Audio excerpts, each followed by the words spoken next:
சாமியினுடைய புன்னகை அவ்வளவு அழகாக இருக்குமா, எழில் நகை.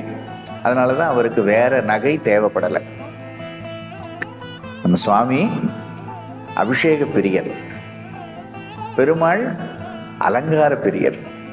வைர வைடூரியங்கள்லாம் போட்டு அப்படியே ஜொலிப்பார், அழகா இருப்பார். சில சமயம் நிர்மால்ய தரிசனத்திலே அழகா இருப்பாரு. ஆனா சுவாமிக்கு எப்பவுமே என்ன, சிம்பிளிசிட்டி தான், எளிமையே அவருக்கு அழகு. அதையும் மாணிக்கவாசகர் சொல்லியிருப்பார், அருமையில் எளிய அழகே போற்றி அப்படின்னு ஒரு போற்றி சொல்லியிருப்பார். சுவாமியினுடைய அழகு எங்க இருக்குன்னா, அருமையான நகைங்களா, அருமையான பட்டு பீதாம்பரமா, அருமையான வைர கிரீடமா. அப்ப என்னங்க அருமை? எளிமையா இருப்பாரு. அருமையில் எளிய அழகே போற்றி.